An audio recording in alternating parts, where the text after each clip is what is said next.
and whatnot. But let me just, you know, when I'd interviewed you there I mean, it was for both of us, like we were still in the experience. Yeah. And, you know, that was like the most recent festival that we've both been on. Right. So kind of like after the fact and just processing that craziness, that wild ride that we were on. What were your thoughts? You know, oh, dude, I love it, man. That the community there, I get it. You know, I get it. It's like a family. That's why they call it Shit Fam. You see the same people over and over again. Everyone's super polite. Everyone's just like vibing with you.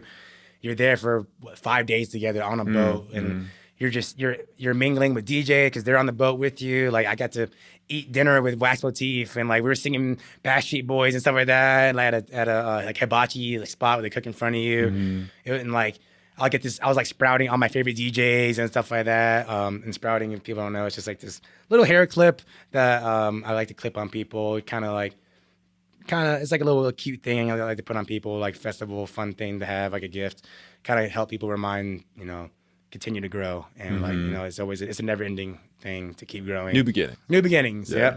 Always new beginnings with that. But yeah, friendship was amazing, man. Just like how you said it before, we were in the moment and like we had no expectations. I've never been on a festival cruise before. Yeah. So I just had no expectations. I didn't know what to expect, what's going to happen next, like what to, you know, none of that. Day by day, it's like new adventure. Minute by minute, sometimes I'm like, what's about to happen next? Like kind of deal. So it was hard for me to have opinions about it, on it. And then just reflecting on it, I was like, wow, that was so fun. Like just thinking back on it and just be like, yeah, like we're already pre-booked for next year. Yeah. And it's really just like people expressing themselves like to the fullest too. And like artists you see out there throw down different genres and stuff. Like Scream had a dubstep set and the techno set and then his like main set and stuff like that. Boys Noise, same thing. Danny Days, all that stuff, which dude, that B3B with Danny Days, DJ Tennis, and Boys Noise, dude, what the fuck was that? I'm still getting over it. That was so. I want a set list. Yeah, dude, that was so good. And like, it wasn't planned either because Porter Robinson couldn't make it because he had COVID. So it wasn't a planned thing. They weren't like, all right, we're gonna build this awesome set. They just like, well, Porter can't make it, so we're gonna deliver. And it was back to back to back with all three of them. And dude, that was probably my favorite set. Honestly. It was mine too. That was probably my favorite set. It was dirtiest, so good. Nastiest techno I've ever heard. And like dirtiest techno, like fun break beats. Like it was a journey, dude. It was like it felt like I was like in a movie, and then like it was unplanned too. Like, that's what the beauty of it was too. And it was on the best stage. Like it was outside. And it was on the main, main deck stage that they did it on. And yeah, man, just reflecting on it, such a good time. It's definitely like you need to pick and choose your battles as far as like pacing yourself, because it's a 5-day festival. Like the second to last day.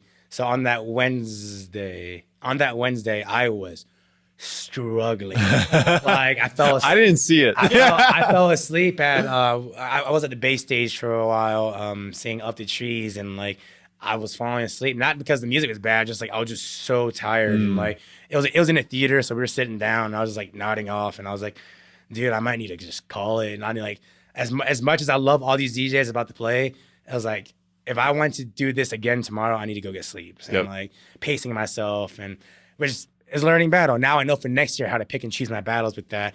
And as overzealous as I always am, of like I can last the whole time.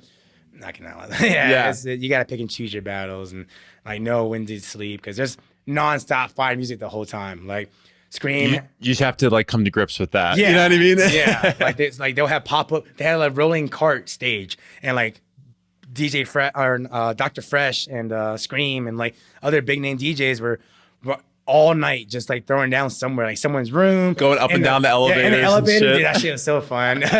Like you hop in the elevator, you're just the elevator's getting lit, they get out, you're just in the elevator lobby, people on the stairs just like shaking their ass, like dude, it was such a good time, man. And just like can't say enough things about it. And the buffet was fire too. The food. Yeah. Well, that's the one thing that I really appreciated about it. It's because like, you know, when you go to a festival, like Dream State Yeah. or EDC Las Vegas, when you get to the festival You're not grounds, eating. you're in it. Yeah. Like you're just in it and you're grinding. Yeah. You know what I mean? And you know, it's sometimes the grind is you know, more so than other times, Right. or at different times of the night. You know, you're good. You know, you're Right. fed, and you know you just got there, and you know you're fresh.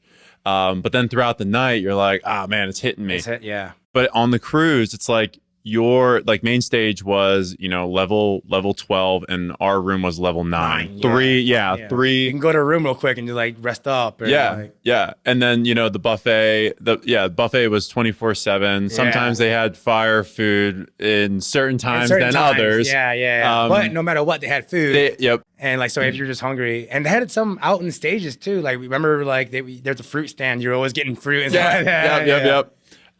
So like there was convenience involved around it, and you can always take care of you. You always have the opportunity to take care of yourself. Take a second for yourself, and like, because I fasted one of those days, the second day. Yeah, fasted, didn't eat, no alcohol, just water, lemon water, and that was the Justin Martin day, which.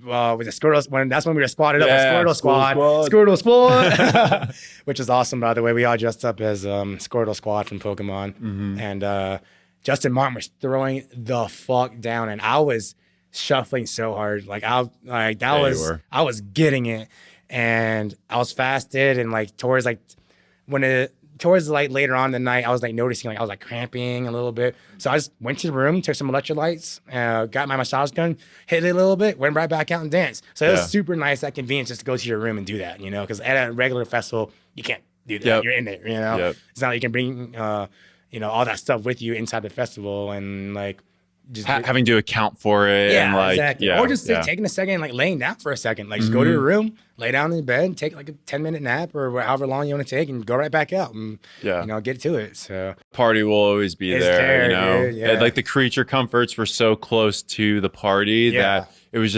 so beautiful. I was always comfortable. Like there was never a time where I just like felt like I was like not comfortable.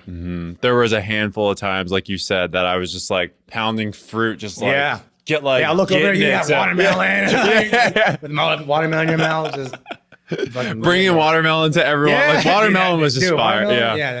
You would give me a watermelon. I was like, oh my god, this is so good right now. It was like hydrating. It was like it gave you like a little bit of energy too. It was amazing. Yeah, totally recommend watermelon with any kind of EDM genre. Oh yeah, I'm just saying. Yeah, watermelon. is the backbone of this country. Or at least a friendship. Yeah, we ate a lot of watermelon. I think that's all we ate. So there was like that one night where we were trying to find food, and like they were transitioning from like breakfast food, and it was like 5 or 6 a.m. or something like that. And like during that transition, there was like an hour or two where there was no food besides like fruit. And we're just gonna eat fruit right now. We're just gonna pound some fruit. We're just gonna pound some fruit. We weren't mad. Yeah, definitely not. But dude, amazing experience with you, with our shipmates as well. Mitch and Edward, shout out. That was a great time. I think we all really bonded and had an amazing time. Good boys trip. It was super dope, man. And especially to Mitch for bringing us on. Because it wasn't for him, we wouldn't be on there. Yeah, because that's the end. If someone who had attended Friendship prior, then they are allowed to get a room and then invite Friendship virgins on. And so now we are in that position now we're a veteran. That we can invite people onto the ship, and it creates this ecosystem of just love. I feel like because they know that you're going to invite your close friends over, and they are going to probably be of the same nature and behavior as you. And it's already a very familiar environment. So it becomes even like closer knit. And so it's like they're not just opening it up to GA for anyone to come through. It's people who are returning to the ship and just kind of continuing that family vibe, you know? And it's just amazing to see. The number one rule is respect the ship. And like, you already know, if you're inviting someone to be in your like cabin with you, like they're probably your best friend or like a really close friend or something like that. And like, you already know the vibes, just like how someone noticed your vibes and your energy, and they brought you on, like, you know, Mitch brought all of us on and stuff like that. Now we're gonna bring more people on next year and stuff like that. And like knowing what the environment is like and knowing who to bring for that environment and stuff like that, because it was a beautiful place, man. Like everyone was so nice, no hiccups to anybody. Like just everyone was just so loving, and people, you know, it was just it spread everywhere. Yeah, it was never a problem. Yeah. We got lots of gifts. Oh my God, yeah. I came home and I was like, dumped everything out, and I was like, oh my God, I got so much stuff. Yeah. I cherish the little dinosaur that someone gave me. Dinosaur? Yeah, it's like a long the long neck dinosaur. Oh, yeah, I forget what they're called, but it was my younger brother Ian's favorite. He was obsessed with dinosaurs when he was a little kid, and that was his favorite dinosaur. I was like, this is amazing. Like it reminded me of him. Fun little gifts, in that man. moment. It's good. Yeah. Excited for next year, man. Yeah, for sure. We're gonna kick ass next year, and you know, some more of our fam will be attending. I'm sure of it. Spread more of that good energy, good vibes. Yeah, it'll be awesome, man.